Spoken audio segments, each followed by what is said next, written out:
हाँ संजय, स्टार्ट कर दीजिए।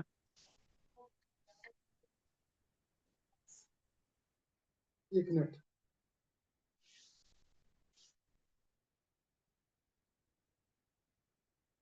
आज की शुभ संध्या में आप सबका स्वागत है।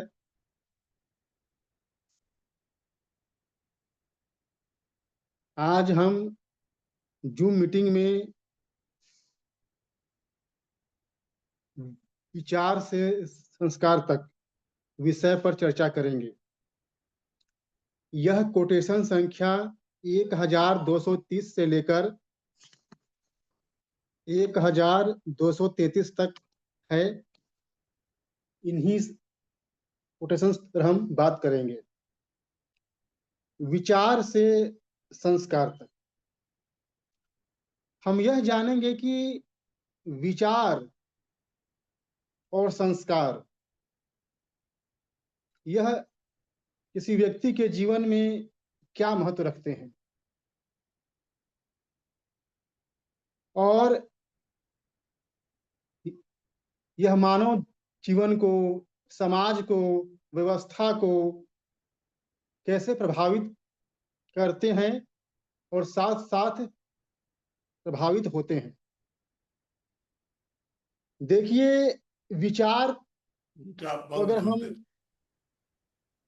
लें तो हम पाते हैं कि हमारे मन मस्तिष्क में उठने वाली भावनाएं जब अस्थाई और गहरी होती हैं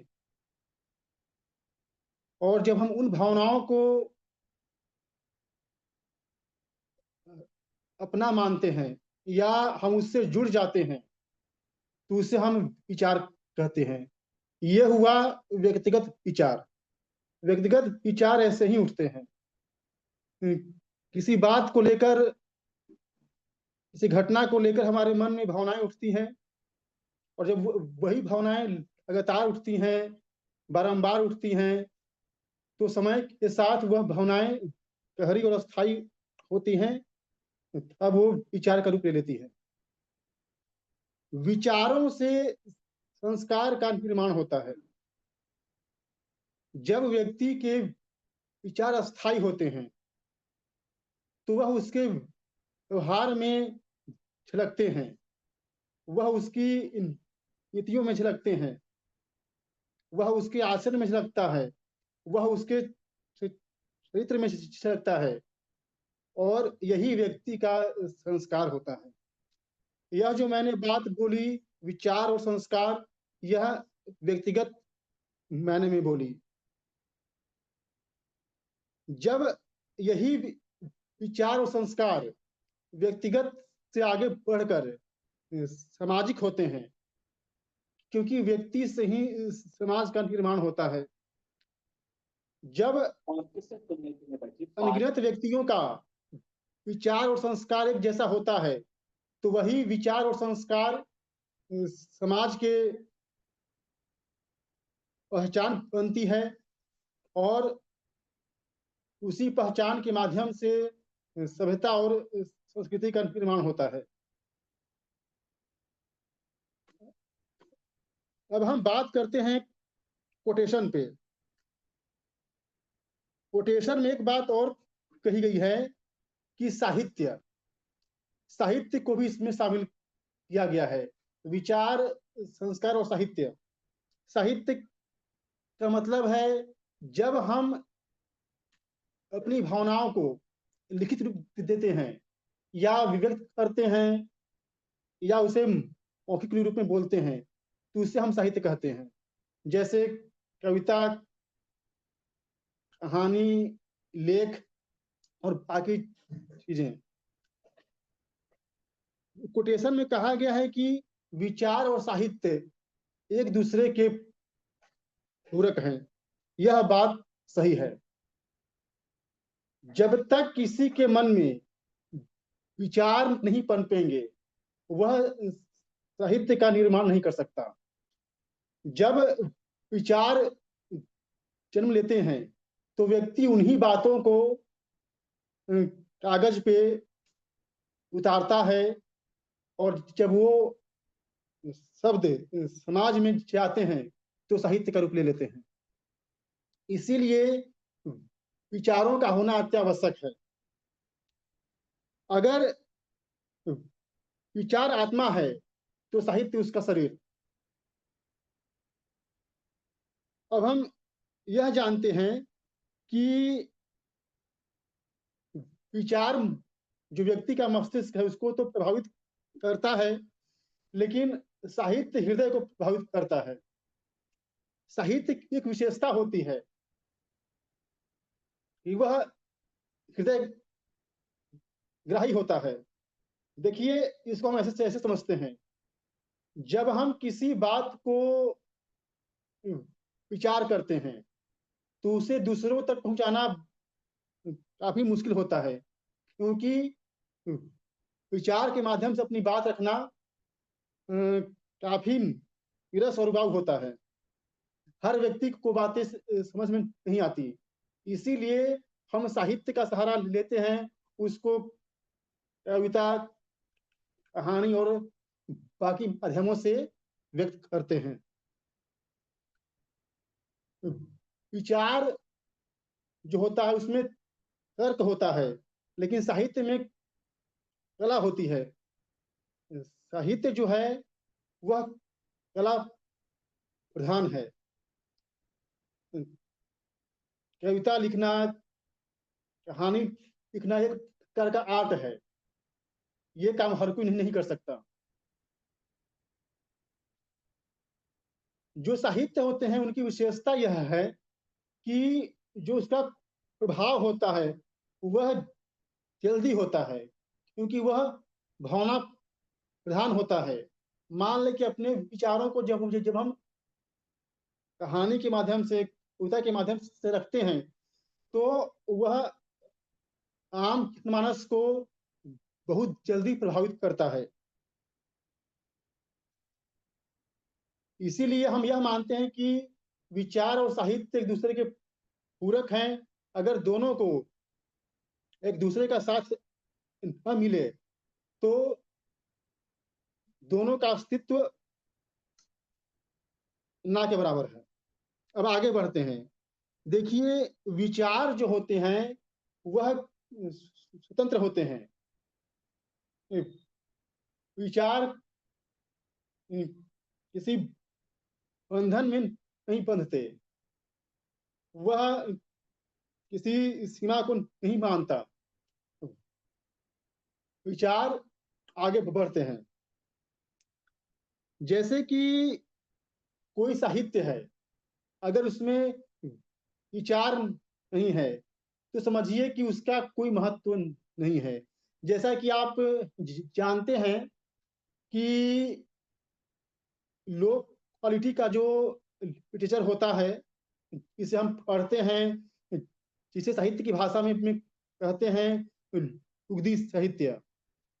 जैसे कि उपन्यास या तरह तरह की कहानियां, आपने देखा होगा कि उसमें विचार नहीं होते, वो केवल जनता के मनोरंजन हेतु बनते हैं या लिखते हैं।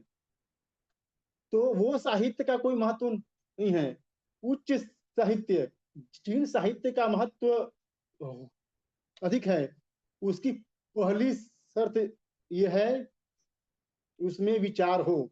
जैसे प्रेमचंद, जयशंकर प्रसाद, मोहन राकेश, निर्मल वर्मा, इनका साहित्य उच्च श्रेणी का है। लेकिन अगर इसके उलट अगर देखें तो एक उपन्यासकार थे गुलशन नंदा,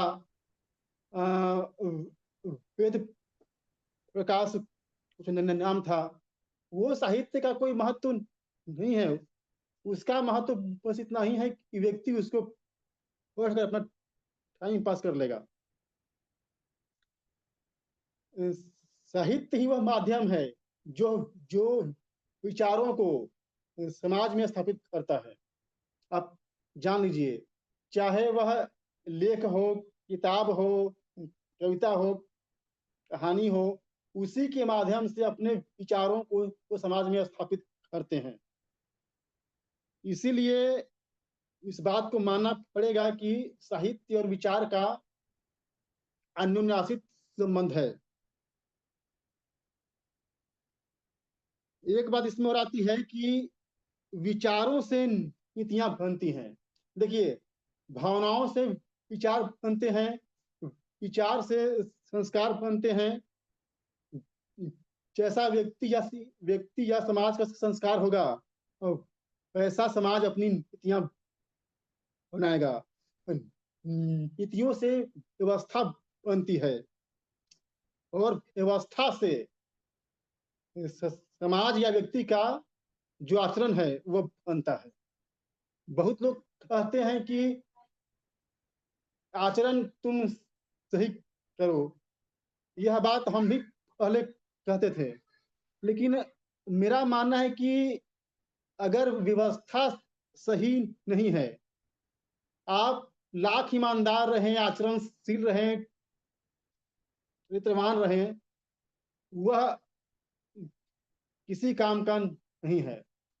उसका कारण यह है कि वह व्यवस्था आपको बाहर कर देगी, या आप ही छोड़ देंगे, या आपके साथ ऐसे हालात पैदा कर दिए जाएंगे कि आपको बाहर होना पड़ेगा। उदाहरण के लिए, आपने देखा होगा कि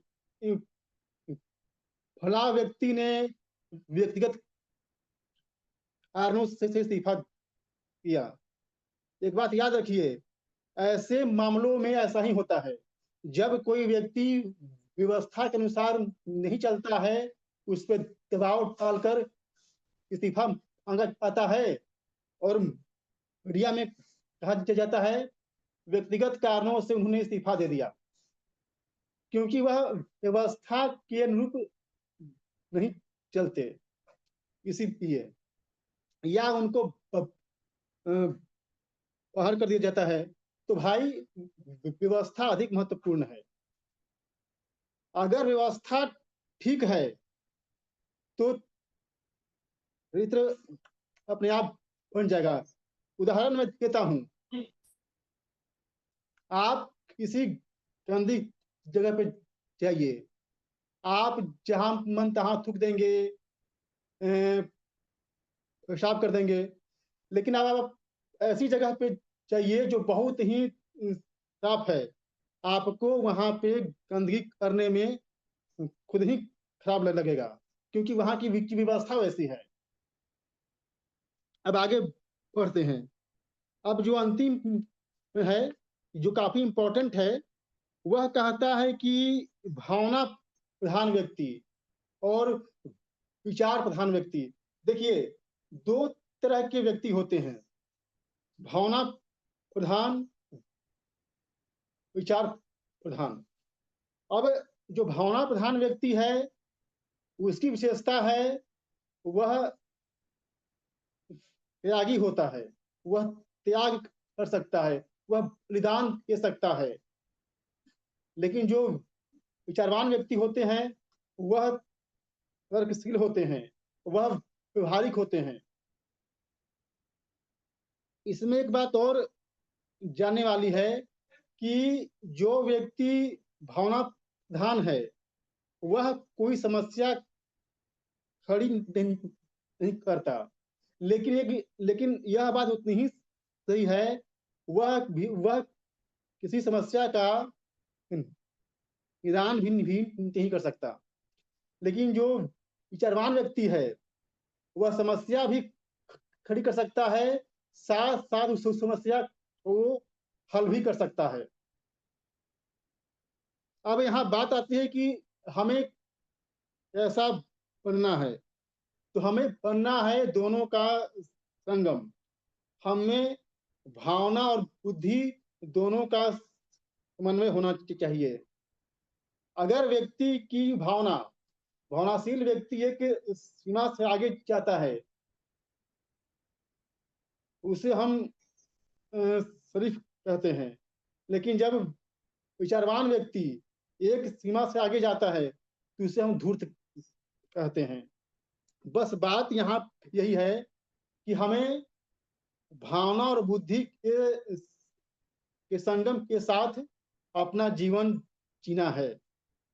एक बात इसमें और यही यही है कि भावना प्रधान व्यक्ति अपने जीवन में अधिक सफल नहीं हो पाते।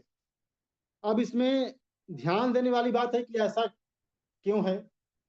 देखिए, भावना प्रधान व्यक्ति सफल इसलिए नहीं हो पाते क्योंकि उनकी विशेषता होती है कि वह किसी भी बात को लॉजिकली सोच नहीं पाते। अगर वो लॉजिकली नहीं सोच पाएंगे तो जो विचारवान व्यक्ति है, जो धूर्त है, चालाक है, वह उन पे हावी हो जाता है। और एक बात अब अब हर कोई जानते हैं कि हर जगह धूर्त व्यक्ति हैं, तो ये उन पे भारी पड़ जाते हैं।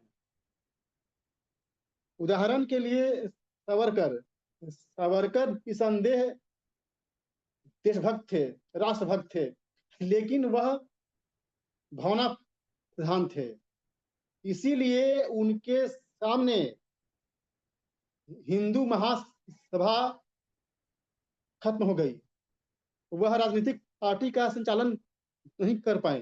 क्यों? क्योंकि राजनीतिक पार्टी का संचालन करने के लिए जो धूर्तता चाहिए, जो चालाकी चाहिए, जो होशियारी चाहिए, वह उनमें नहीं थी।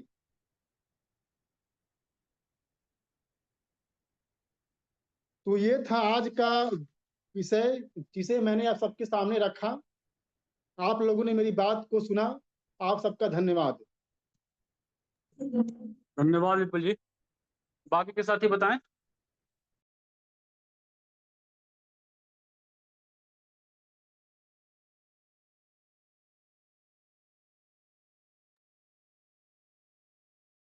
हाँ, नमो नमः। नमो नमः। जी बताइए मंगला प्रसाद जी। हाँ, धन्यवाद। आज साहित्य पर चर्चा हो रही है और साहित्य ही जो है कि समाज का दर्पण होता है। साहित्य ही जो है कि से लोग प्रेरित होते हैं और साहित्य से संस्कृति भी बनती है। यदि साहित्य का संबंध प्रचार तंत्र से भी होता है और जैसा जो है कि साहित्य और प्रचार तंत्र होता है, वैसे ही जो है कि जनरेशन विकसित होती है। आज के साहित्य में प्रचार तंत्र में जो है कि बहुत ही निम्नता आ गई है और जिससे जो है उसका समाज पर दुष्प्रभाव पड़ रहा है। साहित्य 4 प्रकार के होते हैं। एक दर्शन पर आधारित साहित्य, और दर्शन के आधारित पर साहित्य में भी कई विचार, श्रुति, नीति और स्मृति, और उसी आधार पर जो है कि घटनाक्रम प्रधान साहित्य। घटनाक्रम प्रधान साहित्य में से पुरातात्विक साहित्य हुआ, ऐतिहासिक साहित्य हुआ या सूचना संबंधी साहित्य हुआ। तीसरा आता है विज्ञान संबंधी साहित्य। विज्ञान संबंधी साहित्य में उपासना विज्ञान के साहित्य होते हैं, समाज विज्ञान का साहित्य होता है, संविधान संबंधी जो है साहित्य भी जो है कि समाज विज्ञान के अंतर्गत ही साहित्य में आते हैं। राजनीतिक जो है कि साहित्य भी जो है समाज विज्ञान के अंदर ही दिया जाता है। और इसके बाद आता है मनोरंजन प्रधान साहित्य। मनोरंजन प्रधान साहित्य में भी जो है कई भाग होते हैं। मनोरंजन प्रधान साहित्य में कुछ प्रेरक साहित्य भी होते हैं और मनोरंजन प्रधान साहित्य में थोड़ा चित्र वैचित्र विचित्रता को उत्पन्न करने वाले साहित्य होते हैं। अब मनोरंजन प्रधान साहित्य में एक और साहित्य होता है जो अश्लीलता हास्यव्यंग से ज्यादा प्रधानता रखती है। आजकल यही साहित्य की प्रधानता जो है कि सुबह पे बढ़ निकल गई है। लेंगे अपन हाँ, हेलो। 8 बजे 11-12 हेलो। बजे। हाँ, हाँ, आवाज आ रही है ना? पोया बना लीजिए। ये आ रही आवाज। सोहन जी पोया अपना माइक डालेगा। बंद कर लीजिए। हाँ, बीच में कोई और होता दूसरी है आवाज आ ना, रही तो कोई भी तो कट रही संजय है। भाई फोन का माइक बंद करो। है। हाँ, तो आज जो मनोरंजन प्रधान साहित्य की वृद्धि हो गई है, अब मनोरंजन प्रधान साहित्य में भी जो है कि पहुंच जाएगा। वे साहित्य अधिक बढ़ रहे हैं जो हास्य व्यंग और अश्लीलता से संबंधित हैं, और उसी के आधार पर जो है कि प्रचार तंत्र भी चल रहा है, उसी के आधार पर जो है कि समाज का, सभ्यता का जो है कि पतन का भाव बन रहा है। विचार पूरी तरह स्वतंत्र होता है, इसीलिए वह कभी जो है कि यदि वह विचार की स्वतंत्रता जो है कि यदि वह दर्शन से है, विज्ञान से है, और सूचना और घटनाक्रम संबंधी साहित्यों से लेकर के है, तब तो विचार जो है कि कल्याणकारी हो जाता है। और विचार विचार जो है कि मनोरंजन साहित्य में जाते हुए और सिर्फ जो है कि पैसे कमाने की दृष्टि से, प्रचार पाने की दृष्टि से जो किया जाता है, वह जो है कि लोग के लिए हानिकारक हो जाता है। यह है कि विचारों से नीतियां बनती हैं, नीतियों से व्यवस्था बनती हैं। अब व्यवस्था से चरित्र बनता है, चरित्र का व्यवस्था पर बहुत कम प्रभाव पड़ता है, और व्यवस्था का चरित्र पर बहुत अधिक है, क्योंकि नीतियां विचारों से बनती हैं। नीतियां विचारों से सीधे नहीं बनती हैं, विचारों से पहले सिद्धांत प्रतिपादित होते हैं, और सिद्धांत से जो है कि दर्शन प्रतिपादित होता है, दर्शन के आधार पर नीतियां बनती हैं। हमारे जो प्राचीन सभ्यता का जो नीतियां बनी है, उसका सभी संबंध जो है कि अद्वैत दर्शन से देखा जा सकता है। बाद में जो है कि नीतियों में थोड़ा सा जो है कि जो औपनिषद दर्शन था, वह सब अद्वैत दर्शन था, वेदों का दर्शन सब अद्वैत दर्शन है। उसी अद्वैत दर्शन पर जो है कि श्रुति, स्मृति और पुराण इत्यादि का हम आधारशिला देखते हैं। अब यहाँ भावना प्रधान, विचार प्रधान व्यक्ति में जो है कि जो प्रकार है उस पर हम बताते हैं। भावना प्रधान व्यक्ति संकल्प शक्ति से युक्त होता है, और विचार प्रधान व्यक्ति जो है निर्णय शक्ति से युक्त होता है। भावना प्रधान व्यक्ति दोनों शक्तियां जो है कि अपने अपने जो है कि कार्य में उपयोगी हैं, लेकिन जो भावना प्रधान व्यक्ति का जो संकल्प होता है, उसी संकल्प से उसका प्रधान भावना जो है चलती है, और संकल्प जो है कि सूक्ष्म रूप से विचारों को भी प्रभावित कर देती हैं। लेकिन विचार संकल्प को कितना प्रभावित करता है बात अलग है। यदि भावना प्रधान व्यक्ति यदि पूर्ण है तो विचार उसको प्रभावित नहीं कर पाते हैं, और संकल्प जो है कि ही कार्य करता है, क्योंकि संकल्प निर्णय जो है कि संकल्प में उतारना पड़ेगा तब वह कार्य करेगा ना। निर्णय सिर्फ विचारों में रहेगा तो वह जो है कि कार्य में परिणित नहीं होगा। संकल्प ही जो है कि कार्यों को जो है कि परिणित करता है।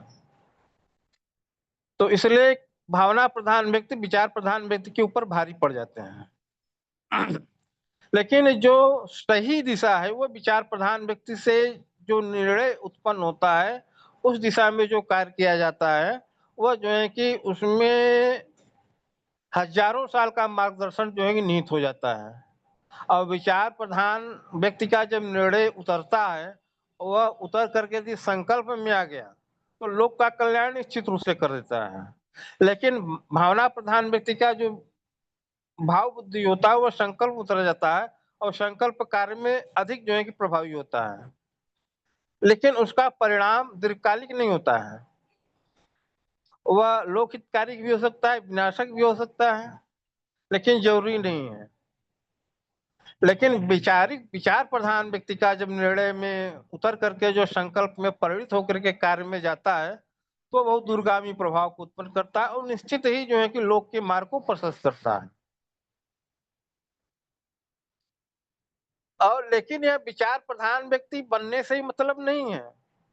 अति विचार प्रधान व्यक्ति यदि जो है कि मात्र अपने लिए विचारों को या फायदे के लिए इस्तेमाल करता है, तो वह जो है कि वही आज जो मीडिया कर रही है, वहीं पर पहुंच जाता है। जो आज राजनीति कर रही है वहीं पहुंच जाता है। वह सत्ता के लिए और धन के लिए जो है कि तो जो सत्ता और धन के लिए लड़ रहे हैं उनको में भी विचार शक्ति कम नहीं होती है। वो विचार प्रधान भी हैं, लेकिन विचार प्रधान होते हुए भी वो भावना प्रधान व्यक्ति को भड़काते हैं और उनसे उनसे वह संकल्प करा लेते हैं। और उनका जो संकल्प कराते हैं वो उनका संकल्प जो है कि दार्शनिक जो है कि जो विचारों से जो निर्णय सिद्धांत प्रतिपादित नीतियां हैं वो उनका जो है कि उन पर आघात पहुंच जाता है और धीरे धीरे जो है कि उस पर जो है कि हानिकारक स्थितियां बढ़ती जाती हैं। तो विचार प्रधान व्यक्ति को हम कैसे जो है कि हम जो है कि उस तरफ ले जा सकते हैं जो कि वह सूचना क्रम घटनाक्रम संबंधी जो है कि साहित्य के उन्मुख हो, या जो है कि दर्शन साहित्य के सिद्धांतों के प्रतिपादन के लिए उन्मुख हो, या विज्ञान संबंधी।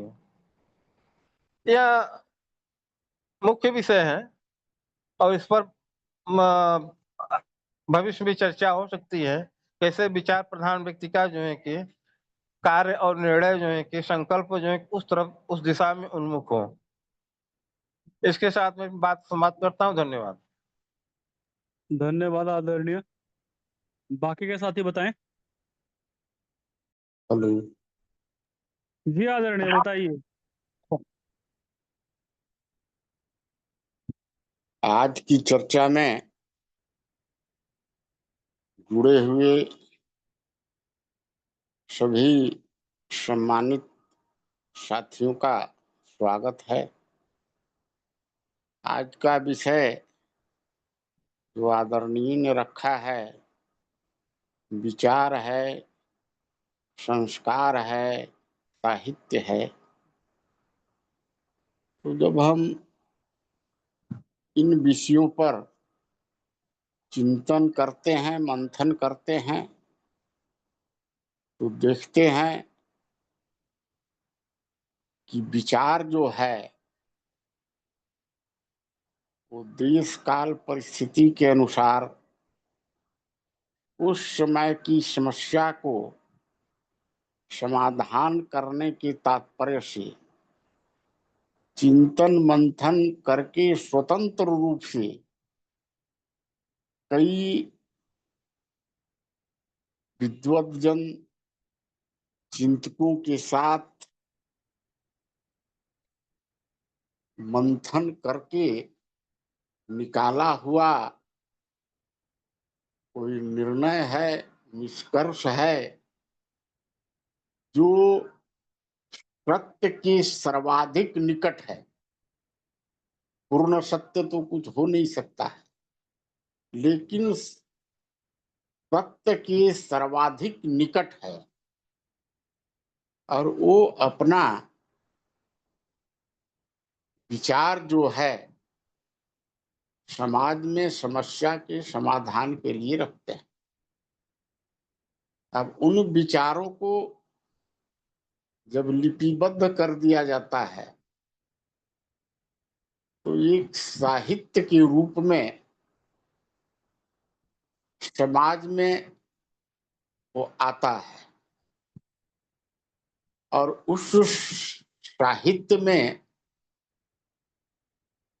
जो लिखी हुई मार्गदर्शन के रूप में जो बातें हैं उनको जो कथावाचक होते हैं या राजनेता होते हैं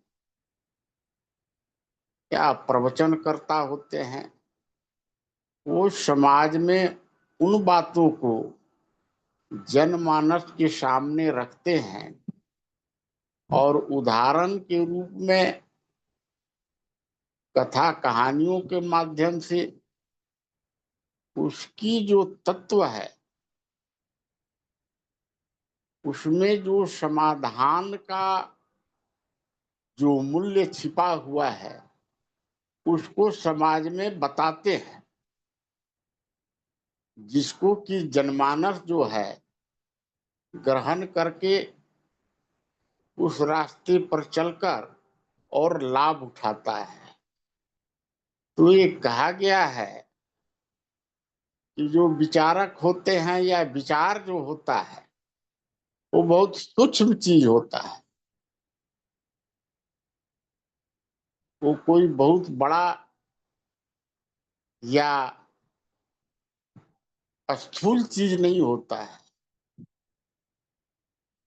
वो जो है आत्मा के रूप में, जिस प्रकार आत्मा को हम देख नहीं सकते हैं, उस प्रकार का सूक्ष्म चीज होता है।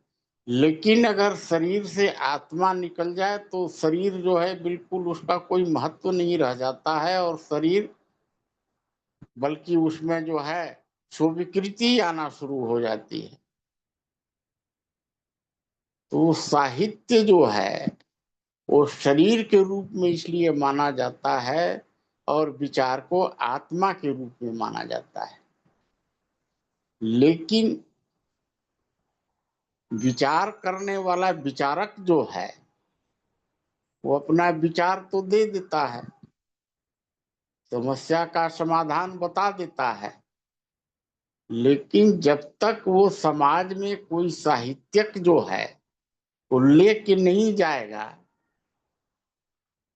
तो वो विचार तो फिर जो है वो मृत प्राय हो जाएगा, उसका कोई जो है अपंग हो जाएगा। इसीलिए कहा गया है कि वो चल नहीं सकता है, वो जहाँ है वहां धरा का धरा रह गया और फिर वो लुप्त हो जाता है।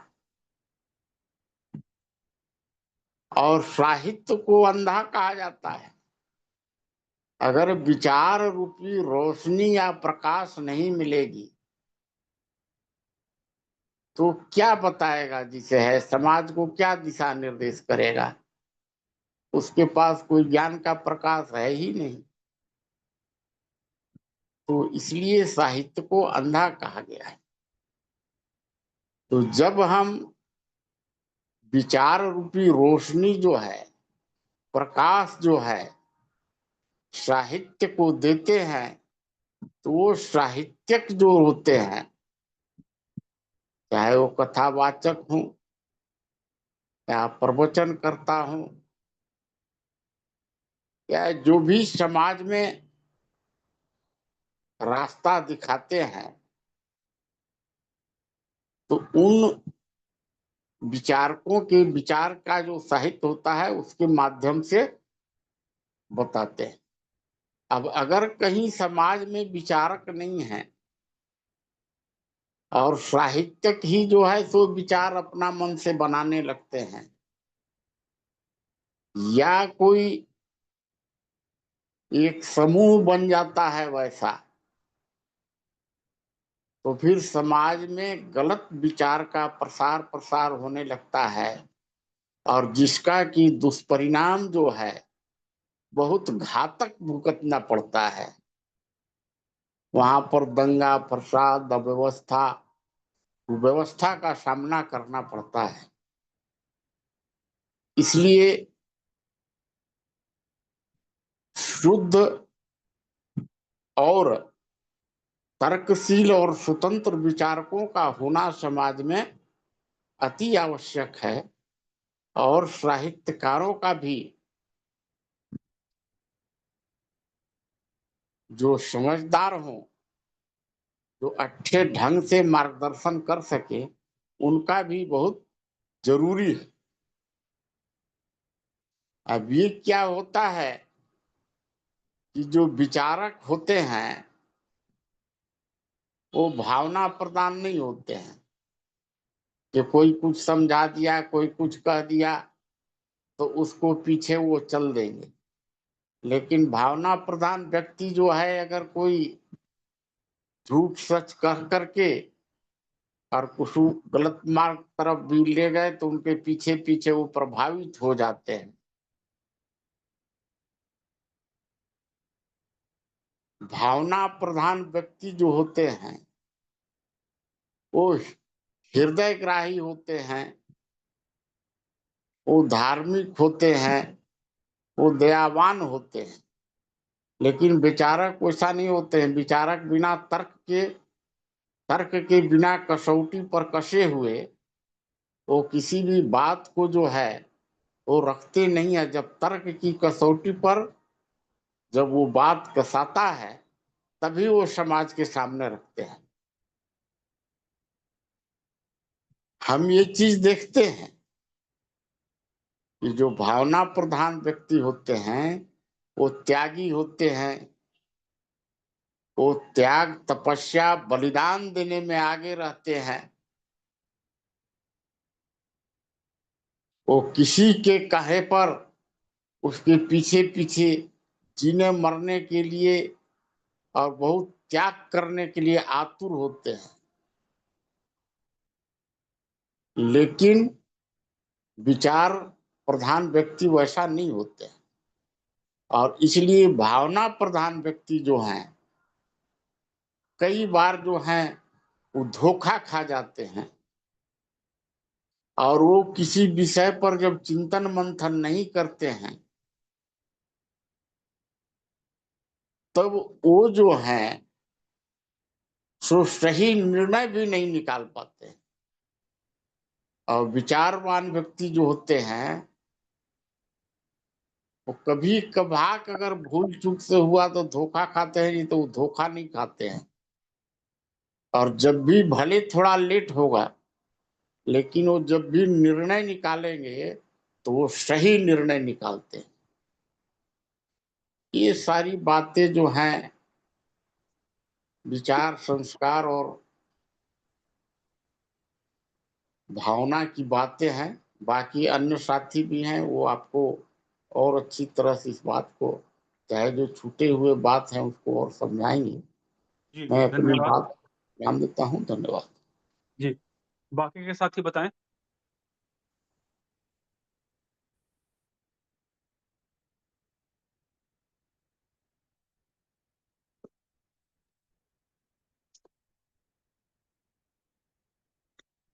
ठीक है, इस विषय पर मैं थोड़ा सा बोलना चाहूंगा। देखिए, विचार और साहित्य की बात जब की जाए तो साहित्य लेखनी के रूप में हो सकता है, साहित्य नाटक के रूप में हो सकता है, वाणी के रूप में हो सकता है। पर जब मैं मनुष्य को देखता हूँ, उसकी इंद्रियों को देखता हूँ और मैं छोटे बच्चों का स्वभाव देखता हूँ, आप देखेंगे कि घर में जो 6-7 साल 8 साल के बच्चे हैं या बड़ा व्यक्ति भी आप देखेंगे किसके माध्यम से वो अधिक सीखता है। तो हमारे मन मस्तिष्क पर, विचार पर चित्रों का बड़ा प्रभाव पड़ता है। आप वही चीज टीवी में देख रहे हैं, वीडियो में देख रहे हैं, ड्रामा देख रहे हैं, मंच पर देख रहे हैं, वहां से वो बड़ी जल्दी सीखता है। आप किसी बच्चे को दे देंगे रामायण पढ़ने के लिए, शायद वो उतना जल्दी पढ़ करके ना सीख पाए, कैच ना कर पाए। लेकिन जब वही वो सीरियल में देखता है तो उसके मन मस्तिष्क में, विचार में वो चीजें बैठना शुरू कर देती हैं। अर्थात जब हम इंद्रियों की भी बात करते हैं तो हमारी इंद्रियां जो है वह नेत्रों के प्रति जो है बड़ी संवेदनशील हैं। यानी कि दृश्य को, दर्शन को बहुत जल्दी ग्रहण करती हैं। जबकि हमारे पास जो वाणी भी है, हमारे पास लेखनी भी है, साहित्य कई प्रकार से हो सकता है। लेखनी का साहित्य उतना प्रभावशाली दिखाई नहीं देता है। इसीलिए दुनिया भर में अगर आप देखेंगे, जो बड़ी-बड़ी एडवर्टाइज़मेंट कंपनियाँ हैं, वो 5-5 करोड़, 10-10 करोड़ लेकर के भी अपना जो है टीवी पर प्रचार दिखाते हैं। भले ही क्वालिटी हो ना हो, लेकिन लोग उससे प्रभावित होते हैं। एक आंकड़ा कहता है कि लगभग कोई भी जो एडवर्टाइज़मेंट आता है, उससे 3% के आस-पास लोग जो है वो प्रभावित कर लेते हैं। यानी कि अगर कोई अरबों-खरबों का कंपनी प्रचार कर रही है, तो उसके लिए वो 3% भी काफ़ी बड़ा मार्जिन होता है। साहित्य का ही ये प्रभाव है कि जब हमारे यहाँ ब्रिटिशियर्स आए तो उन्होंने हमारी पूरी व्यवस्था को देखा जाए, सामाजिक व्यवस्था को देखा जाए, चलचित्रों के माध्यम से देखा जाए, मोबाइल के माध्यम से देखा जाए, पिछले 20 वर्षों में अगर आप देखेंगे तो 15-20 वर्षों में ही एक रिवॉल्यूशन खड़ा हुआ है। यानी कि आप देखेंगे तो आज 2012-13 से पहले आप चले जाएँगे तो लोगों के पास इतने संसाधन नहीं थे, कम से कम इंटरनेट के माध्यम से तो नहीं थे। छोटे-छोटे बच्चे जो हैं उनके मन मस्तिष्क को कैसे मोबाइल प्रभावित कर रहा है, वो भी साहित्य का एक उदाहरण है। वो उसी में पूरी तरह से जो है मानसिक स्तर पर आप कहिए कि विकृति की तरफ भी जा रहे हैं, कुछ पागल भी हो जा रहे हैं। क्योंकि वो जो देख रहे हैं, सुन रहे हैं, जो समाज में जो कुछ है, उस व्यवस्था का भी उन पर प्रभाव पड़ रहा है। तो साहित्य जो है वह जो है व्यक्ति को बहुत अधिक प्रभावित करता है, क्योंकि साहित्य जो है वो हृदयग्राहा है, अर्थात हृदय उसको बहुत जल्दी से ग्रहण कर लेता है। विचार को ग्रहण करना बड़ा जो है वो कठिन कार्य है। विचार में भी आप देखेंगे तो जैसे हम प्रवचन की बात करते हैं, हम लोग भाषण की बात करते हैं, तो प्रवचन और भाषण में भी जो है वो बड़ा अंतर हो जाता है। उपदेश की बात करें, तो उपदेश में भी अंतर हो जाता है। भाषण जो है वो बड़ा कलात्मक होता है, बड़ा आकर्षक हो गया। और जो आप देखेंगे, उपदेश क्या होता है, बड़ा ही नीरस हो जाता है। उसी प्रकार से जब साहित्य की बात करते हैं, विचार की बात करते हैं, तो आप देखेंगे कि जो विचार है, विचार कोई सुनना नहीं चाहता, क्योंकि हर व्यक्ति स्वयं को विचारक मानकर चलता है। उसे लगता है कि मैं ही विद्वान हूँ, और उसी को साहित्य के माध्यम से दिखाएँगे तो साहित्य के माध्यम से वो बड़ी सरलता से ग्रहण करता है। जैसे मैं अपने धर्म ग्रंथों की ही बात करता हूँ, तो सनातन धर्म में 2 तरह के धर्म ग्रंथ दिखाई देते हैं हमें, एक वेद है, उपनिषद है, दर्शन है। ये बुद्धिजीवियों और विचारकों के लिए हैं, सामान्य जनमानस के लिए नहीं है। सामान्य जनमानस के लिए जो है पौराणिक कहानियाँ बनाई गई हैं। उनके लिए जो है रामायण, महाभारत दे दिया गया है। अगर कोई व्यक्ति वेदानुकूल आचरण नहीं भी कर पाता है, तो यदि वो श्रेष्ठ पुरुषों के आचरण को ही अपने आचरण में अपना लेता है, तो वहाँ पर जो है ये माना जाता है कि उसका आचरण जो है सही दिशा में है। तो ये सारी जो परिस्थितियाँ हम देखते हैं कि हर किसी की जो क्षमता है, वो क्षमता भी अलग-अलग है। जो भावना प्रधान लोग होते हैं, वो कथा के माध्यम से, कहानियों के माध्यम से ही समझते हैं। आप देखेंगे कितने जो सत्संग चलते हैं, कितनी महिलाएँ जाती हैं, वहाँ महिलाओं में आप विशेषतः देखेंगे, वो जा कर के ऐसी भावनाएँ में डूब जाएँगी कि उसी के साथ जो है वहाँ नृत्य शुरू हो जाता है। या आप पुराने समय में देखेंगे कि कई लोग जो है वो पुरानी फ़िल्में देखते थे, और देखते-देखते वो टीवी देखते-देखते ही वो रोने लग जाते थे उसको बैठ कर के रामायण देखते-देखते। तो आप विचार करिए, साहित्य का मनुष्य के जीवन पर कितना अधिक गहरा प्रभाव है, अर्थात वो हमारी पूरी की पूरी मानसिक स्थिति को बदलने में सक्षम होता है। क्योंकि हमारा जो शरीर है वो बेसिकली 2 ही चीज़ों पर काम कर रहा है, इनपुट और आउटपुट। जो इनपुट जा रहा है वो साहित्य इनपुट ही है। लेकिन विचारक जो होता है वो इनपुट नहीं है, विचारक क्या कर रहा है, वो आउटपुट है, कुछ दे रहा है।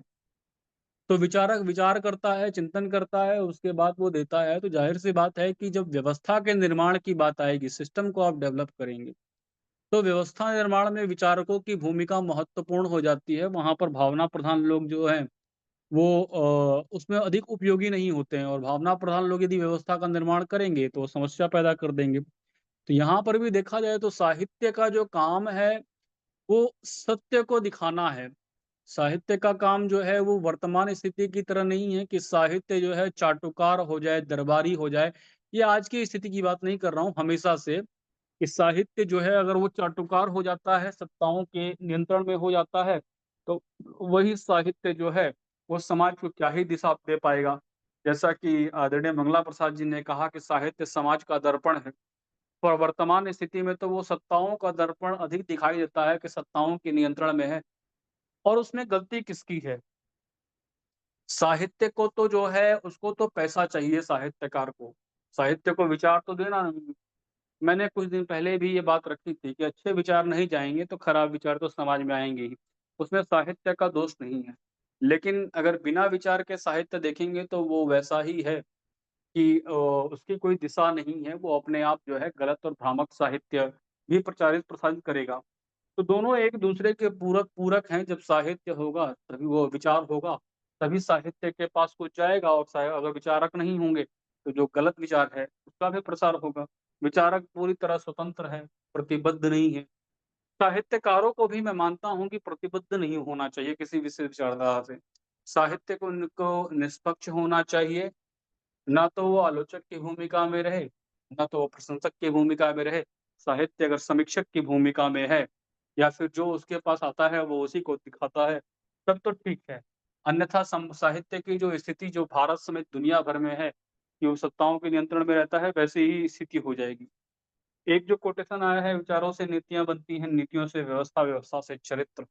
तो व्यवस्था का जो हम लोग पहले भी बात करते ही हैं कि व्यापक प्रभाव होता है, और इसका एक उदाहरण हम लेते हैं कि आप एक व्यक्ति का चरित्र निर्माण करेंगे, इसकी तुलना में अगर आप गुरुकुल का निर्माण कर देंगे, तो 1000 बच्चों का एक साथ निर्माण हो जाता है, क्योंकि गुरुकुल एक सिस्टम है और सिस्टम का प्रभाव व्यापक रहता है। लेकिन ये लोकतंत्र की बात हो रही है, राजतंत्र में व्यक्ति का प्रभाव भी व्यापक हो जाता है।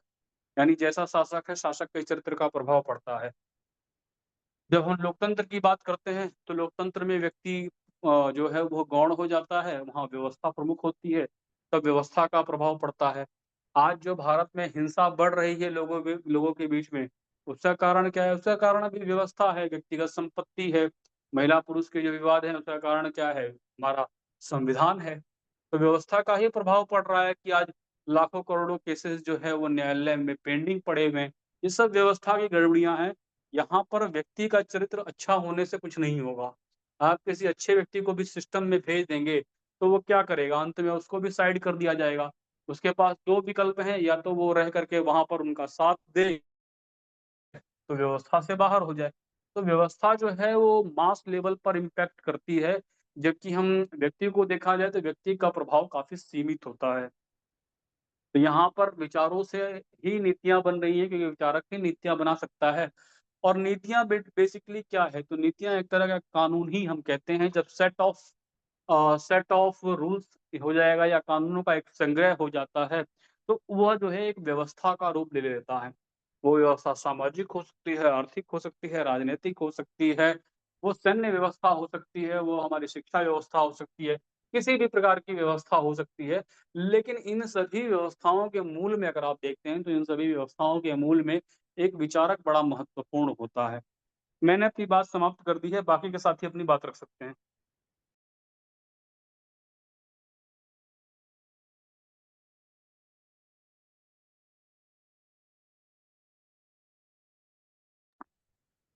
नरेंद्र जी, आप कुछ रखना चाहें, या हमारे साथ आज रचना जी जुड़ी है। रचना जी, अगर आपको भी कुछ रखना है या विषय से अलग भी रखना है, तो आप अपनी बात रख सकती हैं। बबलू जी, बहादुर जी, या कोई भी अन्य साथी बताएं।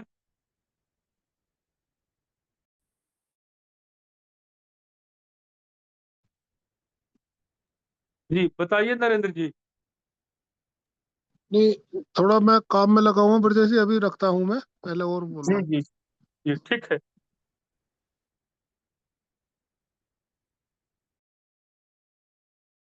मैं इस विषय पर 2 मिनट में कुछ कहना चाह रहा जी बताइए।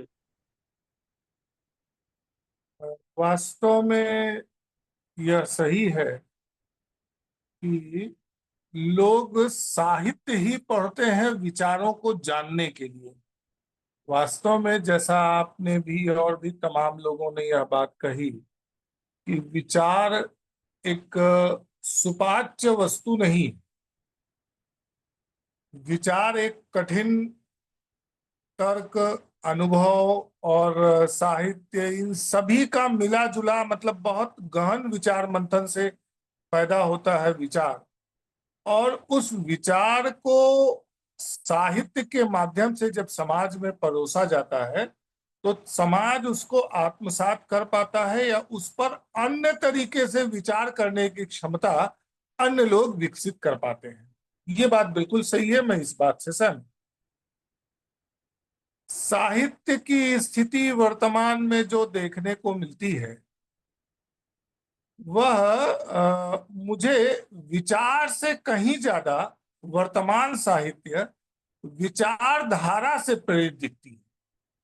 विचारधारा से प्रेरित मतलब यह है कि कोई एक ऐसा विचार जो कुछ एक समूह के लोगों को, कुछ एक लोगों को पहले पसंद आया, कुछ लोगों ने उसमें कुछ अच्छी चीजें, कुछ अपने मतलब की चीजों को देखा, फिर उसके बाद एक संगठन बनाया, फिर उस संगठन का प्रभाव बढ़ाने के लिए तमाम उस विचार के साथ में बहुत सारे विचार जोड़े गए।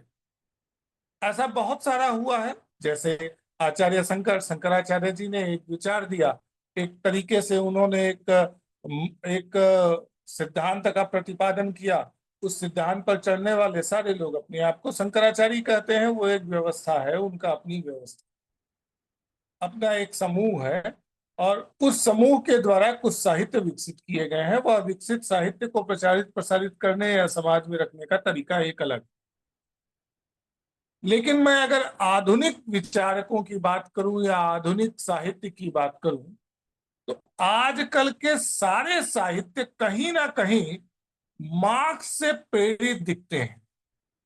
लेकिन अगर मार्क्स से प्रेरित दिखते तो मार्क्स के विचारों को लेकर के चलते। मार्क्स के विचारों में ऐसी चीजें नहीं दिखती जो वर्तमान में मार्क्सवादी कर रहे हैं। मैं ये कहना चाह रहा था कि मार्क्स ने जो बातें कही हैं, आज के मार्क्सवादियों का वह रास्ता तो नहीं दिखता है। और जिस तरीके से साहित्य का विकास वर्तमान में मार्क्सवादी अपने आप को कहते हुए विकसित कर रहे हैं, अपने आप को साम्यवादी कह करके, अपने आप को साम्यवादी बता करके जिस तरह के साहित्यों का विकास हो रहा है, वो साहित्य तो कहीं से भी ये नहीं दिखते कि किसी विचार को लेकर के चले हों। वह सारे के सारे विचारधारा से प्रेरित दिखते हैं। मुझे लगता है कि वर्तमान परिस्थितियों में साहित्य को इस विषय पर बहुत अधिक सोचने की जरूरत है। साहित्यकारों को इस विषय पर बहुत अधिक सोचने की जरूरत है। मेरी बात समाप्त। जी, ठीक है। बाकी के साथी बताएँ?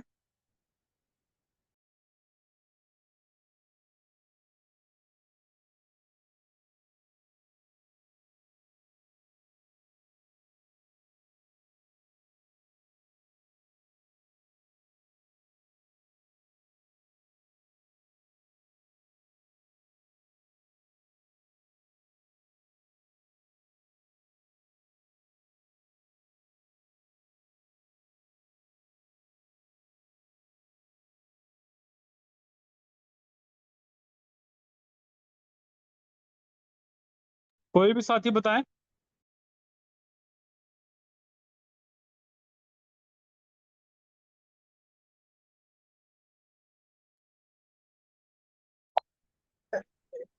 एक मिनट में कुछ कहना चाहता हूँ। मेरा एक अनुमान है, या हमको लगता है, या ऐसा है ही है, कोई एक ऐसा तंत्र विकसित है जो साहित्य को घुसेड़ रहा है प्रचार तंत्र में, मीडिया में और सिस्टम में। और इस तरह के साहित्य को घुसेड़ा जा रहा है जो संपूर्ण विश्व के तंत्र पर काबिज है। और कुछ ऐसे तर्क गढ़े जाते हैं, जैसे कहा जाता है कि एकेश्वरवाद। एकेश्वरवाद की चर्चा करें तो वो शायद कहेंगे इस्लामी एकेश्वरवाद होता है, ईसाई एकेश्वरवाद होता है, और हिंदू धर्म बहुदेववादी है। तो हमने डाटा खंगाला कि किस ग्रंथ में 2 ईश्वर का नाम है। तो हमने आज तक कोई ऐसा ग्रंथ पढ़ा नहीं जहाँ 2 ईश्वर का नाम हो। एकेश्वरवादी हर व्यक्ति को मानता है। तो एक प्रकार के सूचना तंत्र पर कब्जा किया गया हुआ है। ऐसे बहुत सी चीजें हैं कि सूचना तंत्र पर और आज के जो गूगल के प्लेटफॉर्म में, सभी चीजों में, वहां पर अपने परिस्थिति के हिसाब से शब्द घुसेड़े गए हैं, साहित्य घुसेड़े जा रहे हैं, उसको और भ्रमात्मक और जटिल बना दे रहे हैं, जिससे जो है कि जो सत्य सूचनाएं हैं लोगों तक न पहुंच पाए और असत्य सूचनाओं को ज्यादा से ज्यादा फैलाया जाए। तो ऐसा जो है कि वैश्विक स्तर पर तंत्र बना हुआ है, और वह तंत्र लगभग 3-4% लोगों के हाथ में है, जो संपूर्ण विश्व पर अपना, क्योंकि इसमें जो है कि कागजी मुद्रा है, स्थिर मुद्रा प्रणाली, अस्थिर मुद्रा प्रणाली है। किसी भी देश की मुद्रा को अस्थिर किया जा सकता है। तो कुछ ऐसे जो है कि कूटनीतिक राजनीतिक स्थितियां उत्पन्न की गई है डिप्लोमेसी में, कि उनके सभी प्रचार तंत्रों पर उनका उस तंत्र का प्रभाव बना हुआ है। और कैसे अचानक जो है कि बहुत से लोग आते हैं और जो है कि बाउंडर खड़ा करके फिर ये गायब हो जाते हैं, कुछ पता नहीं चलता है। जैसे इसमें जॉर्ज सोरेस जैसे कुछ ऐसे 1-2 नाम आते हैं जो है कि अपना उन्होंने वैश्विक तंत्र विकसित कर रखा है। उसी तरह जो है कि हमारे ख्याल से जो ईसाई मशीनरियां हैं और इस्लामिक जो है कि संगठन है, वो अपनी सारी सूचनाएं साहित्यों में इस तरह से जो है कि डाल दिए हैं, लोग भ्रमित रहे। तो उसमें कम्युनिस्टों का जो कि अभी जो ज्ञानेंद्र जी यार कर रहे थे, उसमें कम्युनिस्टों का सबसे बड़ा हाथ है। और कहीं न कहीं कम्युनिस्टों का जो विचारधारा है, वह जो है कि आम जन को प्रभावित करने के वाले साहित्य ज़्यादा तैयार करते हैं। तो आम जन जो प्रभावित तो अधिक से अधिक होकर के जो है कि मुख्य धारा के विरोधी बन सकें और फिर उसके जो है काट के लिए जो अन्य साहित्य जो है कि तंत्र द्वारा जो व्यवस्थित किए जाते हैं, तो कुल मिलाकर के एक गड़बड़ हो जाता है साहित्य की प्रक्रिया को, वो सही साहित्य के आने की व्यवस्था को रोक देता है, प्रचार तंत्र हमारा। ऐसा बात है। तो इस पर मैं कुछ स्पष्टीकरण चाहता हूँ लोगों से, इस पर अपना कुछ कहें। जी, धन्यवाद, इस पर बात रखेंगे अभी। पहले देख लेते हैं किसी साथी का कोई बात रखनी है तो रख सकते हैं। हम्म। हाँ जी, ब्रजेश जी, बताइए नरेंद्र जी, बताइए। देखिए, जो मुझे समझ में आया है अभी तक, पर लगता तो है कि एक विचारक के सोचने समझने के तरीके में और एक साहित्यकार के सोचने समझने के तरीके में अंतर होता है।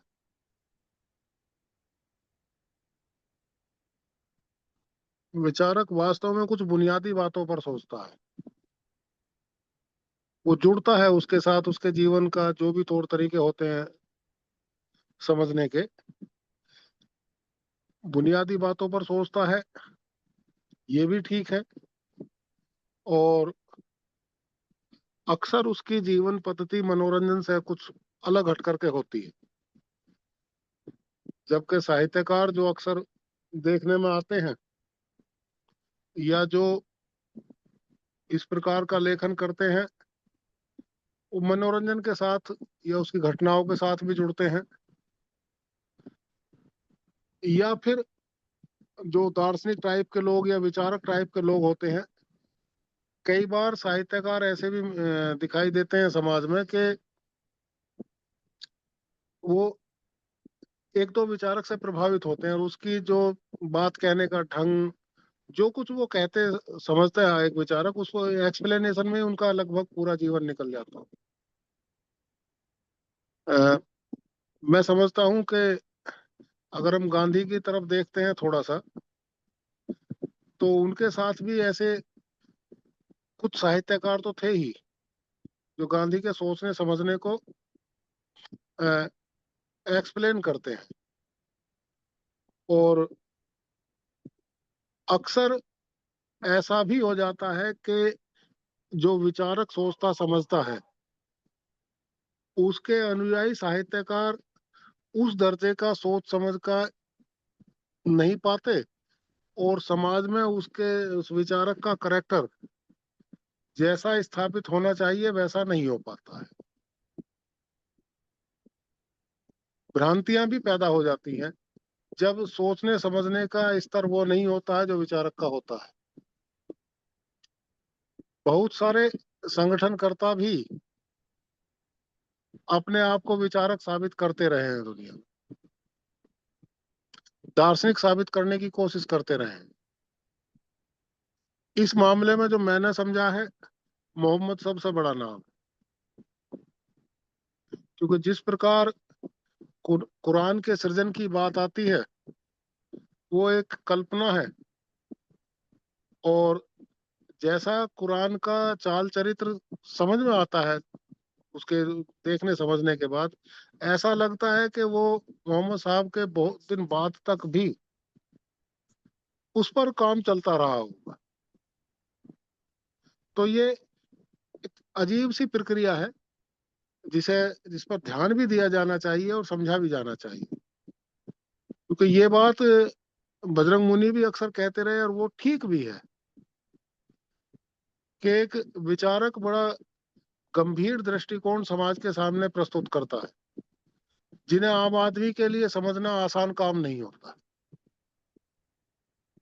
साहित्यकार उसे सरल भाषा में प्रस्तुत करने का प्रयास करता है, लेकिन अनेक बार ऐसा होता है कि जो उसका मूल तथ्य है उसके जो सोचने समझने का तरीका है, जो वो सच कहना चाहता है, धीरे धीरे करके उसका मूल तत्व छूट जाता है और कल्पनाशीलता की तरफ वह बात बढ़ती चली जाती है। और इस मौलिकता का हनन इसे कह सकते हैं, मूल विचारक की मौलिकता का हनन इसे कह सकते हैं। और फिर परिणाम ये आता है कि जो सिद्धांत उस विचारक ने विकसित किया सोचने समझने के बाद अपने प्रयोग धर्मिता के आधार पर, तो उसका परिणाम ये आता है कि भाई वो जितने समय उस सिद्धांत की उम्र होनी चाहिए उससे कहीं पहले ही समाज के जो मुख्य धारा है या कहिएगा व्यवस्थाओं का आधार है, उससे वो बाहर हो जाता है। लेकिन फिर भी विचार मेरी समझ में जो आता है, विचारकों का निर्माण अक्सर समाज की घटनाएं करती है। जैसा समाज में सोचना समझना जो जीवन प्रणाली होती है, जो है और जो होना चाहिए, इन दोनों के बीच का जो अंतर वो खोजने का कोशिश करता है। भाई होना क्या चाहिए, है क्या, ये ये गैप है। इसे समझते समझते वो जो भी दृष्टिकोण प्रस्तुत करता है, समाज में अक्सर उन्हें ठीक ठहराया तो जाता है, लेकिन स्वीकार करने की जब स्थिति आती है तो वो बहुत आसान काम होता नहीं है। और लोग खराब व्यवस्थाओं को ही अक्सर अपनी जीवन प्रणाली मानते रहते हैं। केवल अक्सर ये बात देखी जाती है कि भाई अगर ये तौर तरीके व्यवस्था के बदले जाएंगे तो पता नहीं कितना कष्ट उठाना होगा,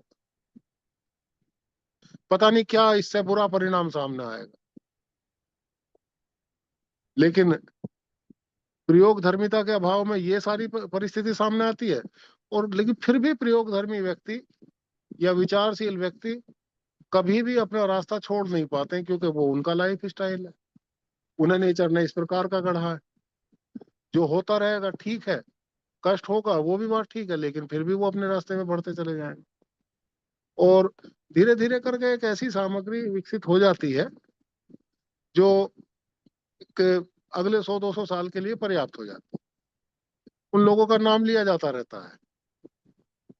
अक्सर एक बात और भी देखने के लिए आती है समाज में, शुरू से ही अब तक जो अगर इतिहास पुराना देखते हैं या वर्तमान की बात देखते हैं, तो कई बार नेताओं को ही विचारक का दर्जा समाज में देने की कोशिश की जाती है। ये ये बात भी समाज के आईक्यू लेवल का एक प्रकार से पहचानने का तरीका है। नेताओं को विचारक मानना ये कोई ठीक बात नहीं है, क्योंकि ये जिस प्रकार जो लाइफ स्टाइल एक विचारक का होता है, वो जैसा जीना चाहता है उसके आधार पर समाज विचार की जो उसकी संपदा है उसका तो जैसा गाहे बगाए जैसा भी इस्तेमाल करता है, लेकिन नेता स्वीकार नहीं कर पाता है। ऐसे रेयर केस ही दुनिया में मिले हैं थोड़े बहुत। गांधी के बारे में अक्सर कहा जाता है, लेकिन मैं समझता हूं अगर गांधी स्वतंत्रता के बाद होते या इस पीरियड में ना होते तो निश्चित रूप से गांधी की स्वीकार्यता विचारक के रूप में बड़ी ही कठिन होती या वैसी ही होती। उसे उन्हें जो ख्याति मिली वो उनके वैचारिक स्तर पर बिल्कुल नहीं मिली। गांधी को ख्याति मिली तो एक नेता के रूप में, वो स्वतंत्रता आंदोलन के नेता हैं, इस आधार पर मिली। ये बात अलग है कि जो समाज की स्वतंत्रता के लिए उस आदमी ने समझा, उसे कुछ ना कुछ उसने व्यवस्थाओं में घुसाने की कोशिश की, ये एक अलग बात। तो ये धारणा है, साहित्य सृजित करना थोड़ा आसान काम है। विचारक के दृष्टिकोण, जो विचारक का दृष्टिकोण है, विचारक का जो अस्तित्व है, उससे निचले स्तर का काम ये है ही साहित्य सृजित करना। इसमें मुझे तो कोई शक नहीं लगता। तो मैं ऐसा ही सोचता समझता रहा हूँ इस बारे में। धन्यवाद।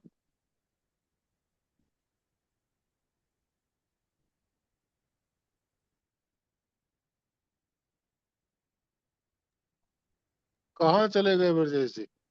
बाकी के साथी हेलो बताएं। जी हेलो। बताइए, पंकज कुछ बोल रहे हैं। हाँ, मैं जहाँ तक हमें समझ में आ रहा था अभी तक चर्चा पर, मैं थोड़ा सा इससे हट के भी मंथन कर रहा था। हम ये देखने को मिला कि सत्ता के करीब, चाहे राजतंत्र हो या लोकतंत्र हो, यहाँ यदि इस प्रकार के लोग, हम उन्हें धूर्त कह लें, चालाक कह लें या समझदार कह लें, यहाँ लोग जो है, अगर ऐसे लोग विचार के आ जाएं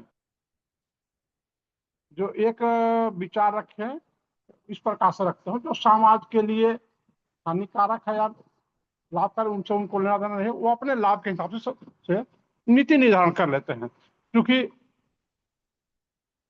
जो है विचार का प्रभाव साहित्य पर होता है और उसका प्रभाव उससे नीति बनती है। तो नीति बनती तो वो ऐसा नीति बना लें जिसको हम संविधान को भी साहित्य मान लेते हैं, तो ऐसा नीति बना देते हैं, बना दे तो मजबूरी है कि समाज को उस अनुसार ढलना पड़ेगा। वो चाहे हम अपने वैदिक साहित्यों के कुछ उदाहरण ले लें या आधुनिक अभी संविधान के उल्लेख ले लें। चलिए हम संविधान से उठाते हैं।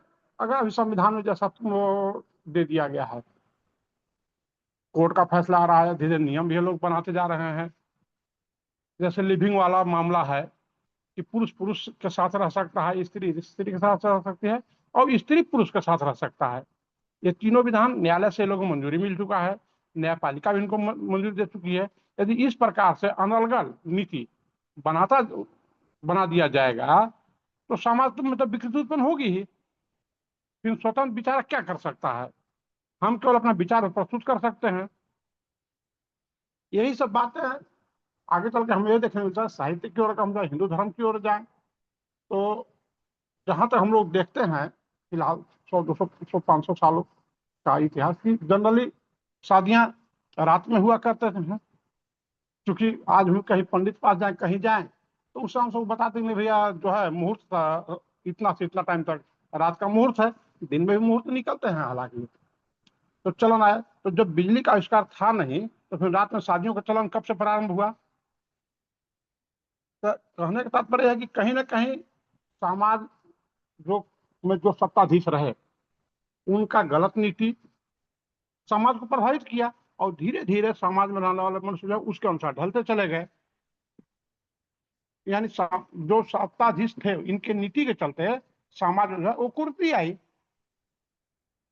जो बाद में वो उनका दिनचर्या बन गया। यानी उस प्रकार का समाज निर्मित हो गया।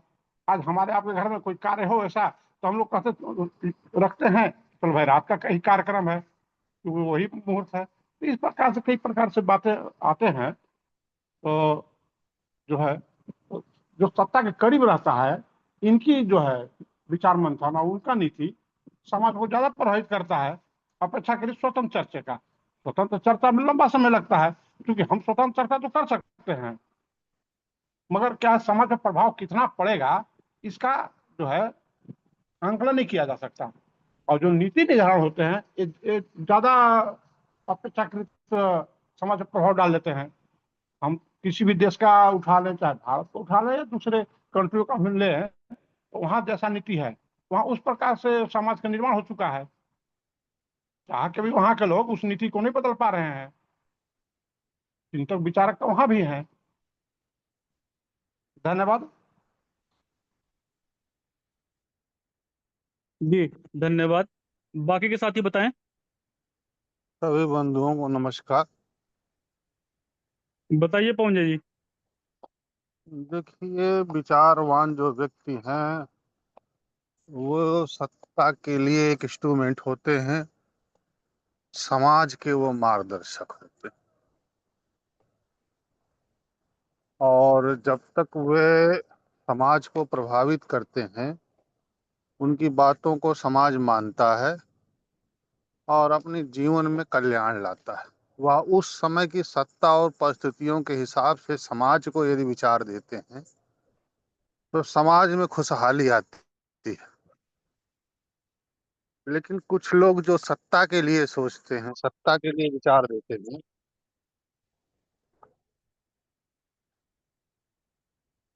कुछ लोग जो सत्ता के लिए सोचते हैं और सत्ता के लिए विचार देते हैं, उनके रहते उनके विचारों पे कोई काम होता नहीं, अगर वो जायज विचार होते हैं। लेकिन यदि वह विचार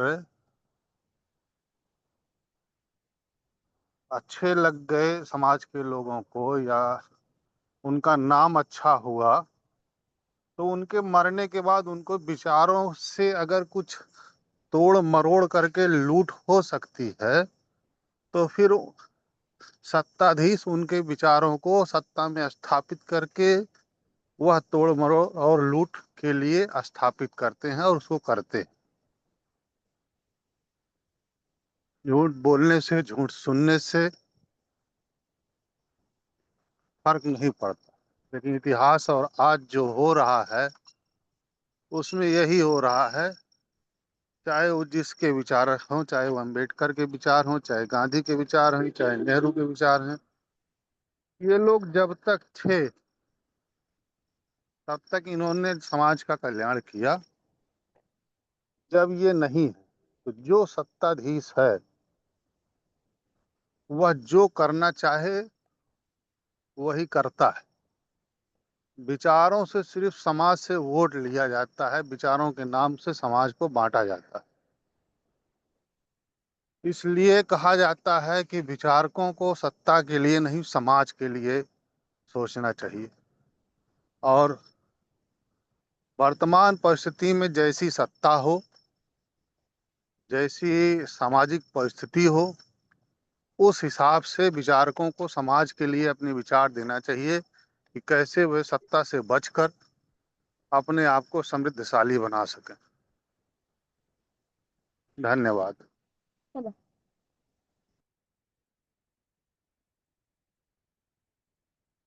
बाकी के साथी बताएं।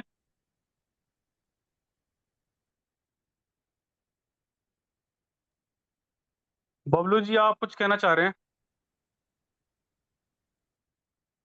कुछ नहीं है भैया। जी, ठीक है। कोई और साथी, किसी को कोई बात हो, कोई प्रश्न हो तो रख सकते हैं।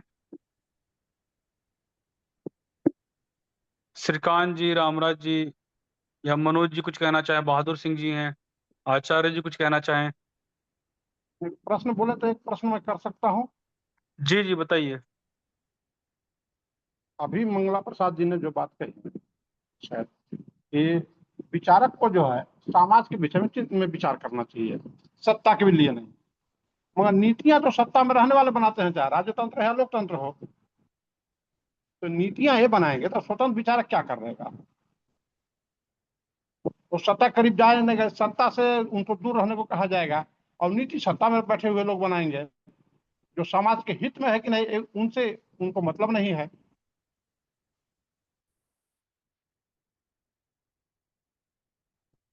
जी, मंगला प्रसाद जी, आप इस पे कुछ कहना चाहेंगे? नहीं, अभी कुछ नहीं। कोई प्रश्न हो तो उस पर चर्चा हो सकती है। देखिए, मैं बोलूंगा जो जो बबलू केसर वासी जी ने कहा, सत्ता में बैठे हुए ही लोग नीतियां बनाएंगे। तो देखिए, पुराने समय में ये अलग था। ब्राह्मण नीतियां बनाता था और क्षत्रिय उसका पालन करता था। यानी कि मार्गदर्शक अलग है, रक्षक अलग है। ये दोनों अलग अलग होने चाहिए। नीति निर्धारण का काम जो है वह राज्य का नहीं है, वह विचारकों का ही होना चाहिए। तो ये विकृत व्यवस्था है, विकृत व्यवस्था में राज्य ही नीतियां बना रहा है। ऐसे में विचारकों का कोई उपयोग नहीं रह जाता। वो आप ठीक कह रहे हैं, लेकिन आदर्श स्थिति में ये नहीं होगा। आदर्श स्थिति में जो है वो मार्गदर्शक का काम अलग हो जाएगा। वो विचार करना, नीतियां बनाना, जैसे पुराने समय में होता था कि उनको सम्मान भी बहुत प्राप्त होता था। अगर आप देखेंगे, जो विचारक होते थे या ब्राह्मण होते थे, तो उनको विशेष सम्मान दिया जाता था। राजा महाराजा के दरबार में भी आए या राजा महाराजा खुद उनके घर से उनके यहाँ चले जाते थे आश्रम में। अभी 2-4 दिन पहले आप शायद ये बात जी रख हाँ, भी जी हाँ, रहे थे कि जी हाँ, इसी बात को मैं बोल रहा था। सतयुग में कुछ और था ब्राह्मणों को, आप फिर त्रेता में उन्हीं के यहाँ जाने लग गए। तो ये बात आपने रखी थी। तो जी वही हाँ, है, ये हाँ, जब वो सत्ता की गोद में बैठ जाएंगे विचारक, या तो सत्ता की गोद में बैठ जाएंगे या तो फिर सत्ता उनको बाहर कर देगी, क्योंकि सत्ता के पास ही सब कुछ है। तो आदर्श स्थिति में विचारक अलग हो जाएगा, वो नीतियां बनाएगा, नीति को लागू करना अलग हो जाएगा। जब तक सत्ताधीश को विचारक के अंदर में काम नहीं कर लेंगे, तब तक समाज में स्वतंत्र जो है एक अच्छा समाज का निर्माण नहीं किया जा सकता। जी जी। तो सत्ता में बैठे हाँ, हुए लोगों को विचारक के अंडर में काम करना पड़ेगा। जी। मंगला प्रसाद जी, आपने भी कुछ प्रश्न रखा था। हाँ, हमने प्रश्न ये रखा था कि जो विश्व पर जो प्रभुत्व रखने वाला तंत्र है जी और जो अपना जो विभिन्न माध्यमों में अपनी जो सूचनाएं जो है कि बैठा दी गई है, वो पूरे जो है कि साहित्य को प्रभावित करते हैं, ऐसा अनुमान है जो है कि। देखिए, वो जो आप कह रहे हैं ना, वही बात तो जो है ज्ञानेंद्र जी ने भी कही। हाँ, इनडायरेक्ट बात वही है कि देखिए, हम जिस युग में रह रहे हैं उसे भौतिक युग कहा जाता है। भौतिक युग का अर्थ अर्थ का युग भी है, अर्थात सब कुछ अर्थ से ही संचालित होता है। और ये अर्थ से तो हजारों सालों से ही संचालित हो रहा है। वर्तमान में जो मीडिया है, वो मीडिया ब्राह्मण से प्रभावित न होकर के वैश्य से प्रभावित अधिक है, क्योंकि अर्थ तो उसे वहीं से मिलना है। प्राचीन समय में वो विचारकों से प्रभावित होती थी, अब वैश्य से प्रभावित है। तो वैश्य से जब प्रभावित होगी, तो ज़ाहिर-सी बात है उसका स्वतंत्र विचार मंथन तो नहीं हो पाएगा। अर्थात वो जो साहित्य मिलेगा, जैसा ज्ञानेंद्र जी ने कहा, कम्युनिस्टों की बात रखी जा रही है। तो विचार ही जब कम्युनिस्टों के पास है, उन्होंने दिया, उसका कोई खंडन नहीं कर पाया, कोई तर्क नहीं कर पाया, तो उन्हीं का विचार आया। जब हम करेंगे, विचारक अपनी बात रखेंगे, तर्क से खंडन करेंगे, फिर कोई बुद्धिज़्म का विचार आएगा, फिर कोई शंकराचार्य आएगा, नया विचार आएगा, तभी जो है हाँ, वो विचार स्थापित हो पाएगा। हाँ, हमें समझ में आता है कि जो अधिक अच्छे साहित्य हैं, जो श्रेष्ठ साहित्य हैं, जो मानव के पथ प्रदर्शन करने में समक्ष हैं, मानव को मार्गदशा देने, उन साहित्यों का प्रकाश नहीं आ पा रहा है सब लोगों के सामने। उसको लगभग जो है कि वह पहुँचना ही नहीं दिया जा रहा है। संभव ऐसा है? नहीं, नहीं, ठीक कह रहे हैं आप। क्या है कि अर्थ का प्रभाव है। हुँ। वैसे हम लोगों का भी बात जो है कि जो अंतिम निर्णय सिद्धांत का है, ये भी जो है कि पूरी तरह प्रकाशन नहीं हो पा रहा है। आना चाहिए लोगों के। देखिए, एक चीज मैं इस पर कहना चाहूंगा हुँ। कि कोई चीज अच्छा हो जाएगा, ब्राह्मण अच्छे हो जाएंगे, क्षत्रिय अच्छे हो जाएंगे, वैश्य अच्छे हो, शूद्र अच्छे हो जाएंगे, ऐसा कभी होने वाला नहीं। रिफाइनरी अगर बंद रहेगी तो प्रोडक्शन नहीं हो सकता। आप सोचें कि डीजल और पेट्रोल निकल जाए बिना रिफाइनरी के, तो वो नहीं होगा। उसके लिए जब समाज में अच्छे शूद्र होंगे जो नई ऊंचाइयों को धारण करेंगे अपने पेशे में, जो आज के इंजीनियर कहे जा सकते हैं, कहार होगा अच्छा पानी का ज्ञाता होगा, लोहार होगा लोहे के बारे में अच्छी ज्ञान रखेगा, सुनार होगा सोने के बारे में अच्छा ज्ञान रखेगा। तो अगर ये अच्छे होते तो चाइना आज मुझसे आगे ना होता। यही अच्छे होते, आज हम चाइना से आगे होते। वैश्य अगर अच्छे होते तो आज अमेरिका या 27% चाइना गुड्स बना रही है, 17% अमेरिका गुड्स बना रहा है, 3% भारत गुड्स बना रहा, मतलब कि सवर्ण गुड। जो भारत में सवर्णों की स्थिति है, उतना ही गुड्स बन पा रहा है भारत में।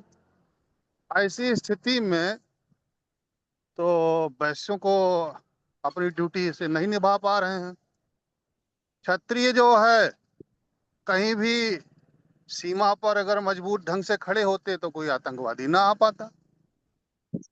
ब्राह्मण मार्गदर्शक के अगर धन ना होता, उसके घर ना होते, और वह विचारों से न्याय की बात करता, समाज उसके साथ होता, सत्ता उसके खिलाफ होती, तो सत्ता उससे डरने लगती। जब चारों वर्ण अपना काम नहीं कर रहे हैं, तो ऐसा कौन सा दिन आ जाएगा कि सब कुछ अच्छा हो जाएगा।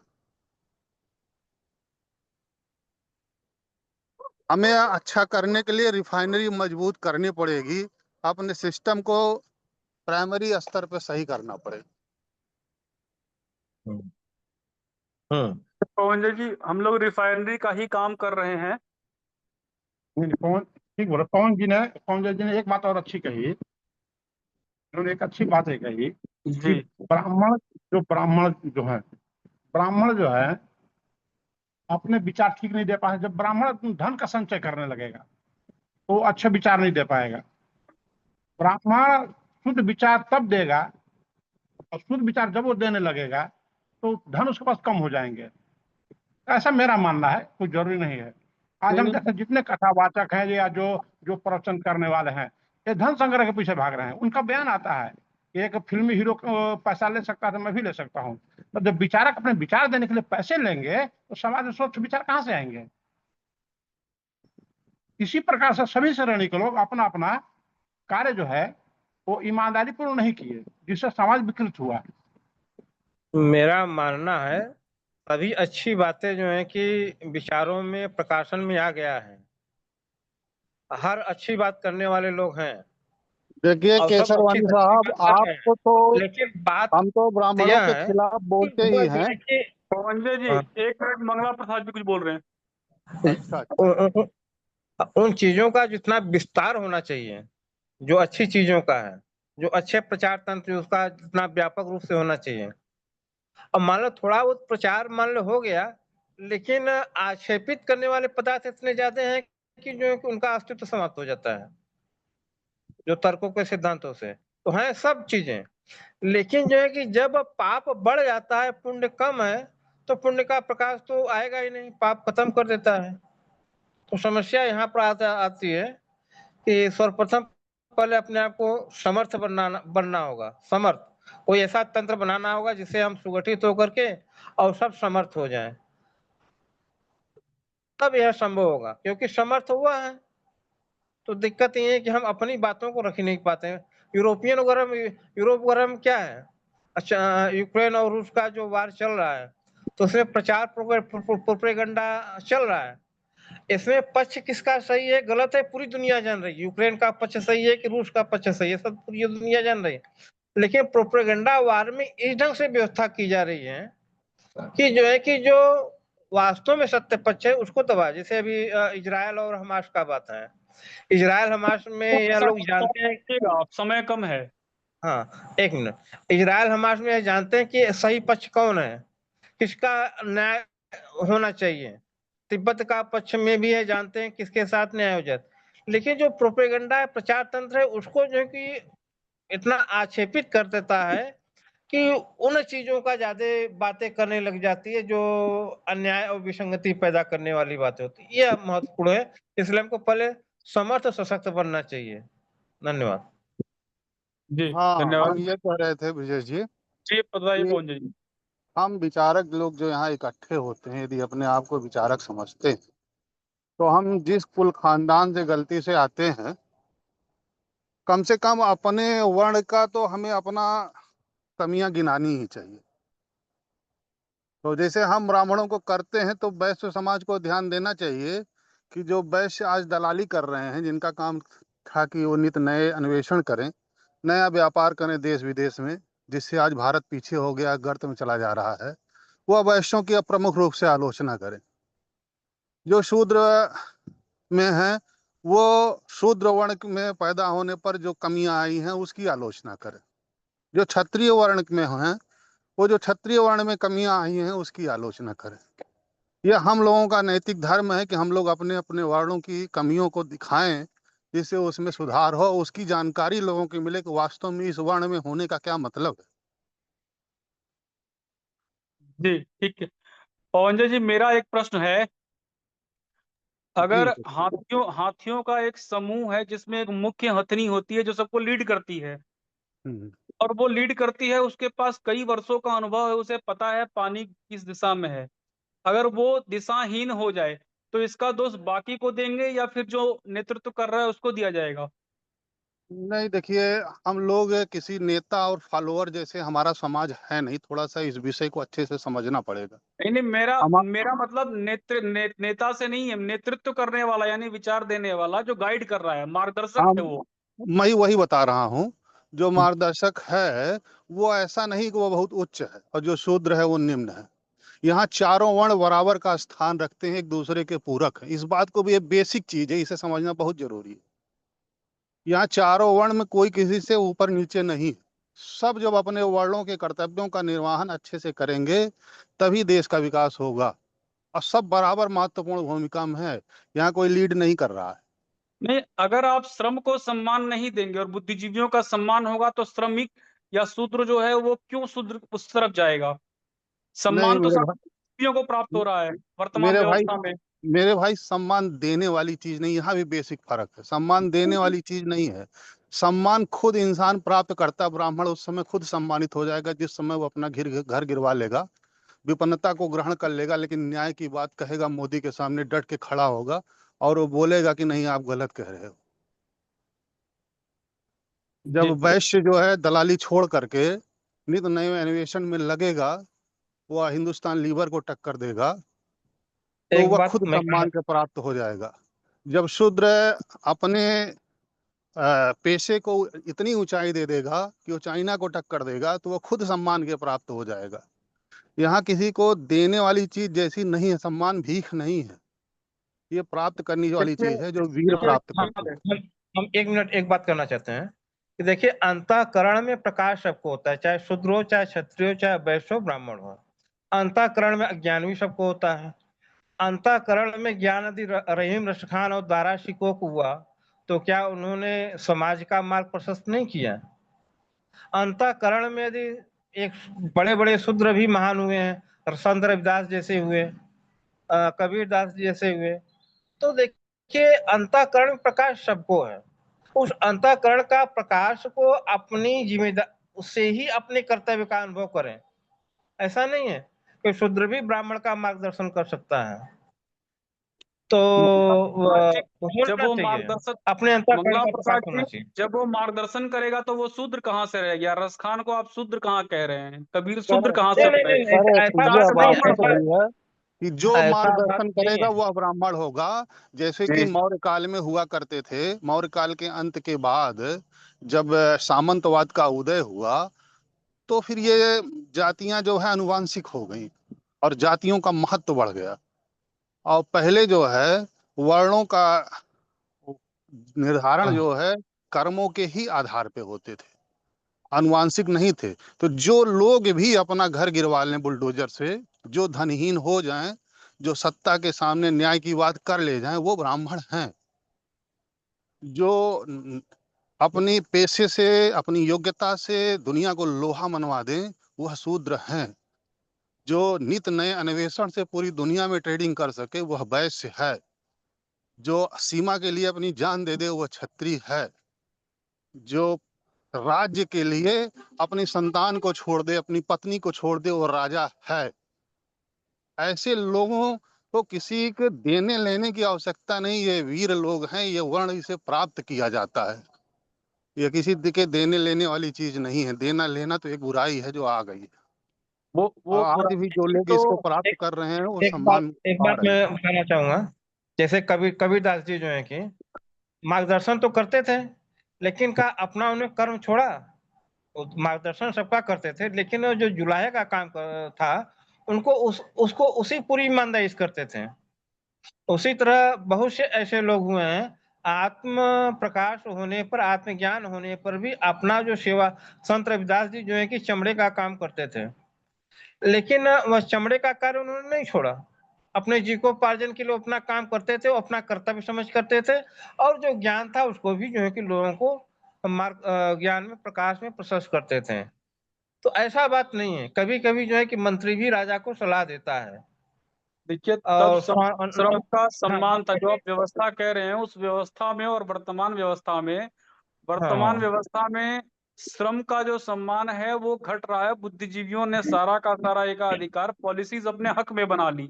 सरकारी हाँ, नौकरियां पैदा करने का आधार ही यही था कि बुद्धिजीवियों को जो है और श्रमजीवियों के मध्य आर्थिक असमानता को बढ़ाया जाए। जब आर्थिक असमानता बढ़ेगी बुद्धिजीवी और श्रमजीवी के बीच में, तो वहां पर जो हाँ। है अपने आप जो है वो नीचे हो जाएगा, आप ऊपर हो जाएंगे। देखिए, कुछ खान पान और आचार विचार से लेकर के जो है कि उसमें श्रम का सम्मान आज भी उतना ही है। यदि घर में, परिवार में यदि कोई श्रमिक है, बालक है या कोई है, उसका सम्मान सबसे अधिक होता है। हमारे घर में भी है, जो श्रमिक होते हैं उनका सम्मान सबसे। देखिए थोड़ा आचार विचार ध्यान रखा जाता है। जैसे श्रमिक प्राय जो है कि बीड़ी, सिगरेट, तंबाकू इत्यादि मांसाहार वगैरह बहुत अधिक करते हैं। तो उसमें इसका जो है कि कारण प्रमुखता उनके जो है कि श्रम का अपमान नहीं हुआ है। श्रम का अपमान अधिक कहेंगे तो ये गलत होगा। तो उसमें यह देखा जाता है उनके जो खान-पान, व्यवहार, रहन-सहन इत्यादि में जो विकृतियाँ होती है। जैसे ये कहा गया जिसके रसोई में मांस का पाक होता है, वो उसका परिवार पूरा शुद्ध हो जाता है। क्योंकि जिस घर में मांस का पाक हो गया, उसकी अग्नि अशुद्ध हो गई। अग्नि अशुद्ध हो गई तो अग्नि अशुद्ध रहने पर फिर अन्न अशुद्ध हो जाता है। अन्न, अग्नि दोनों अशुद्ध हो जाता है तो किसी व्यक्ति का तो जो है कि पतित हो जाता है। तो यहाँ पर अग्नि और अन्न के दोष से बचने के लिए थोड़ा-सा जो है कि सम्मान या अपमान की बात आती है, ऐसी बात नहीं। लेकिन श्रम कार्य का अपमान हो, उसके श्रम सेवा का अपमान हो, ऐसा कभी नहीं रहा है। कहने का मतलब यह है। नहीं, ठीक है, ठीक है। कोई और साथी बताएँ? किसी साथी का कोई प्रश्न है तो प्रश्न रख सकते हैं।